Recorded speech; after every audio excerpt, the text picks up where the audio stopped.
Bu. Alhamdulillah. Sebelum kita mulai pembelajaran hari ini, kita berdoa terlebih dahulu ya. Silakan kepada ketua kelas untuk memimpin doa.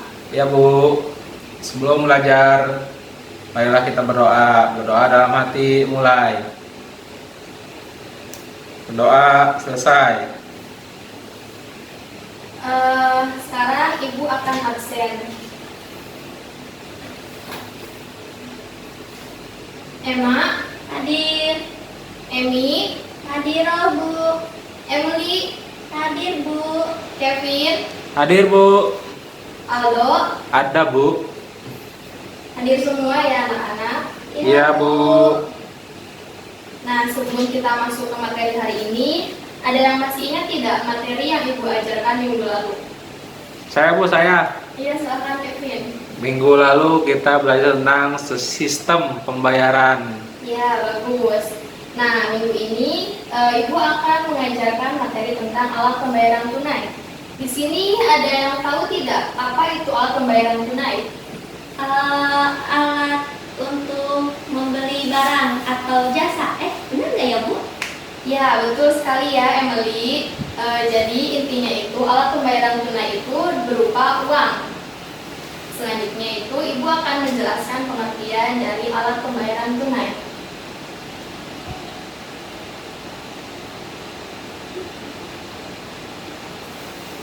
Di sini terdapat definisi dari dua ahli, yaitu dari R.G. Thomas dan Sir Dennis Holmes Robinson. Di sini Ibu akan meminta salah satu dari kalian untuk membacakan pengertian tersebut. Ada yang ingin membacakan? Saya Bu. Ya, silahkan Aldo. Ya Bu. Menurut R.J. Thomas, pengertian uang.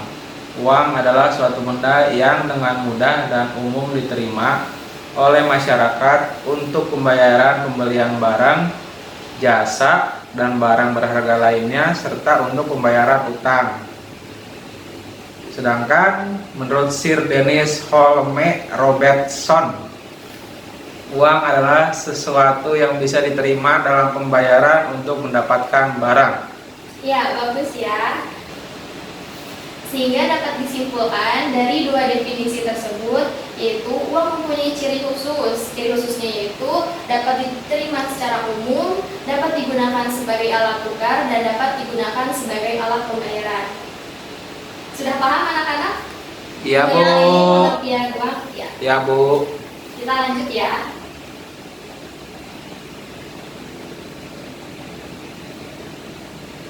Sekarang masuk ke sejarah uang. Di sini sejarah uang ada 4 tahap. Yang pertama ada tahap barter, yang kedua tahap barang, yang ketiga tahap uang logam, dan yang keempat adalah tahap uang kertas. Yang pertama itu tahap barter. Tahap barter ini digunakan pada zaman dahulu sebagai pertukaran barang untuk mendapatkan barang kebutuhan. Namun seiring berkembangnya waktu, sistem barter ini sulit digunakan karena masyarakat semakin sulit mendapatkan orang untuk mau diajak bertukar.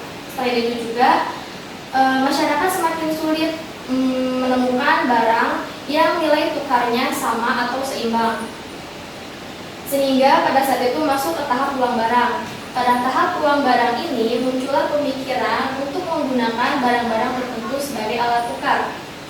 Barang yang digunakan yaitu barang yang bernilai tinggi, barang yang diterima secara umum, dan barang yang dapat digunakan. Pada tahap uang barang ini dipilihlah kerang dan cangkang hewan yang indah. Namun pada tahap uang barang ini tidak berlangsung lama karena pada tahap uang barang ini dinilai tidak bertahan lama dan mudah rapuh. Selanjutnya masuk ke tahap uang logam. Tahap uang logam ini yaitu seperti emas dan perak. Pada tahap uang logam ini selain nilainya yang tinggi, tapi tidak akan saat dipecah tidak akan mengurangi nilainya. Namun seiring berkembangnya perekonomian, tahap uang logam ini dinilai sulit karena sulit digunakan sebagai alat tukar pada saat melakukan transaksi yang berjumlah besar. Selanjutnya yang terakhir adalah tahap uang kertas. Tahap uang kertas ini seperti yang kita alami sehari-hari ya, seperti yang kita gunakan sehari-hari. Tahap uang kertas ini pada awalnya itu digunakan hanya sebagai bukti kepemilikan emas dan perak saja. Namun, uang kertas yang beredar sekarang tidak hanya digunakan sebagai bukti kepemilikan emas dan perak saja, tetapi sudah digunakan sebagai alat pembayaran dan alat pertukaran. Selanjutnya,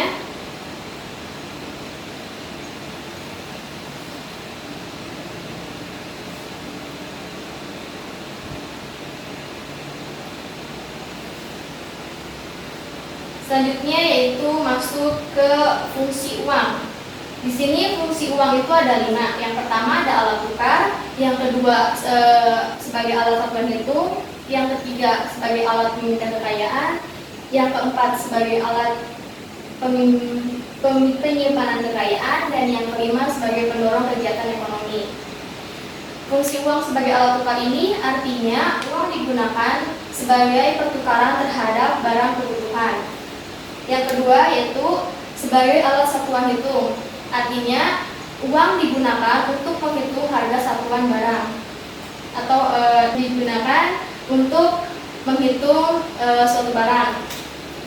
Yang ketiga yaitu alat pemindah kekayaan.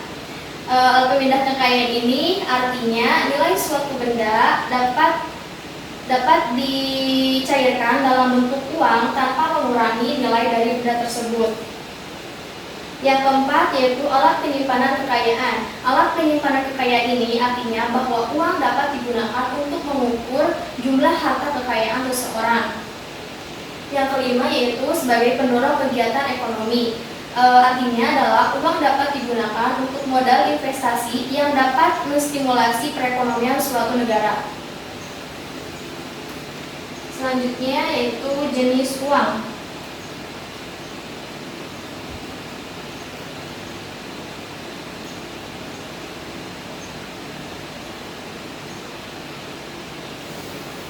Jenis uang di sini dibagi menjadi 4 ya, yaitu jenis uang berdasarkan bahan uang, jenis uang berdasarkan nilai uang, jenis uang berdasarkan pihak yang mengeluarkan, dan jenis uang berdasarkan negara yang mengeluarkan.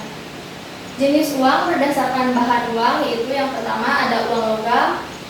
Uang logam itu adalah uang yang bahannya terbuat dari logam, contohnya itu seperti emas dan perak. Sedangkan uang kertas yaitu adalah uang yang bahannya terbuat dari kertas. Selanjutnya adalah jenis uang berdasarkan nilai uang.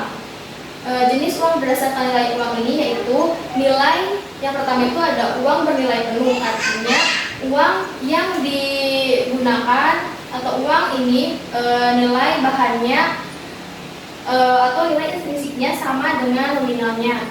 Yang kedua itu uang tidak bernilai penuh, artinya nilai uang atau nilai bahannya lebih kecil dari nilai nominalnya. Selanjutnya adalah jenis uang berdasarkan pihak yang mengeluarkan. Ada 2 yaitu yang pertama uang kartal dan yang kedua adalah uang viral. Uang kartal adalah uang yang dikeluarkan oleh Bank Sentral atau BI. Contohnya itu seperti uang kertas dan logam. Sedangkan uang viral adalah uang yang dikeluarkan oleh bank umum, contohnya itu seperti cek dan bill. Selanjutnya adalah jenis uang berdasarkan negara yang mengeluarkan. Ada 2 yaitu yang pertama uang dalam negeri, yang kedua adalah uang luar negeri. Uang dalam negeri adalah uang yang dikeluarkan oleh negara yang bersangkutan. Contohnya itu di Indonesia, uang yang digunakan adalah bentuknya rupiah. Yang kedua adalah uang luar negeri. Uang luar negeri adalah uang yang beredar dalam suatu negara tetapi yang mengeluarkannya adalah negara lain. Contoh yang beredar di Indonesia itu ada dolar, terus ada ringgit, dan juga ada yen. Selanjutnya, sampai sini ada yang ingin ditanyakan? Tidak ada Bu, lanjut. Ibu lanjutkan ya. Ya.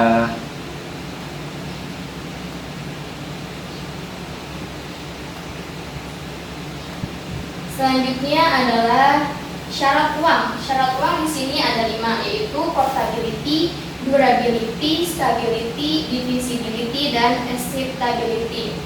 Yang pertama itu adalah portability, artinya mudah dibawa. Maksudnya adalah uang dapat disimpan dan dibawa serta dapat digunakan kapan saja. Yang kedua itu adalah durability, artinya tahan lama. Maksudnya adalah uang memiliki ketahanan dan tidak mudah rusak serta tidak perlu diganti setiap saat. Yang ketiga adalah stability. Stability yaitu nilainya stabil, artinya uang ini memiliki nilai yang stabil dalam waktu yang lama. Yang keempat adalah divisibility, artinya dapat dipecah menjadi unit yang lebih kecil. Maksudnya itu uang harus dapat dipecah menjadi unit yang lebih kecil agar memudahkan kita dalam bertransaksi. Yang kelima adalah skiptability, yaitu diterima secara umum. Artinya uang harus diterima baik oleh pemerintah maupun oleh golongan masyarakat sebagai alat tukar, alat ukur, dan sebagai alat pembayaran. Dari yang Ibu jelaskan, apakah ada yang ingin ditanyakan? Ada, Bu. Ya, silakan. Saya ingin menanyakan tentang syarat uang yang stability. Ya, Bagaimana jika nilai uang itu tidak stabil, Bu? jika uang tidak stabil, maka uang tersebut tidak diterima secara umum karena mengurangi fungsi uang sebagai penukar dan satuan hitung. Oke, terima kasih, Bu. Cukup sekian materi yang Ibu dapat jelaskan. Apakah ada yang ingin menyimpulkan dari Saya, Bu. materi alat pembayaran tunai? Ya, Saya, Bu. silakan. Kevin. Jadi materi hari ini kita membahas tentang alat pembayaran tunai, di mana ada dua apa ya namanya tuh? Dua definisi. Dua definisi yang dikemukakan oleh para ahli. Yang pertama oleh R.J. Thomas dan yang kedua oleh Sir Dennis Hong Robertson. Kemudian untuk sejarah uangnya terbagi dalam 4 tahap. Tahap barter, tahap uang barang, tahap uang logam, tahap uang kertas. Dan selanjutnya untuk fungsi uangnya terbagi 6 sebagai alat tukar, alat satuan hitung, alat pembayaran utang, alat pemindah kekayaan, alat penunjuk harga. Oh, satu lagi, Bu, alat penyimpanan kekayaan. Iya, bagus. Dan jenis uang juga terbagi menjadi 4 berdasarkan bahan pembuatannya, berdasarkan nilainya, lembaga yang mengeluarkannya, dan tadi itu apa ya, Bu, lupa. Cukup sekian mungkin, Bu, itu aja. Oh, iya, sudah. Tadi yang dijelaskan oleh disimpulkan oleh Kevin itu sudah jelas ya. Jadi materi ini itu membahas tentang pengertian uang seperti yang tadi dikatakan oleh Kevin, yang dibagi menjadi 2 definisi, yaitu oleh R.J. Thomas Robertson dan Sir Dennis Nicholas. Nah, selanjutnya itu membahas tentang sejarah uang yang dibagi menjadi 4 tahap. Tahap uang barter, tahap uang barang, tahap uang logam, dan tahap uang kertas. Selanjutnya yaitu ada fungsi uang, jenis, dan syarat uang. Syaratnya uang seperti yang kalian lihat ya di sini. Dan tadi yang dikemukakan oleh Kevin bagus ya kesimpulannya. Terima kasih, Bu. Sekarang sudah paham semuanya atau ada yang ingin ditanyakan lagi? Cukup, Bu. Oke. Nah, sekarang buka buku paketnya. Halaman berapa, Bu? Halaman 295. Di situ ada pilihan ganda. Nah, kalian isi dari halaman 295 sampai 297. Nanti kalian kumpulkan minggu depan ya. Iya, Bu. Tugas lagi. Nah, cukup sekian.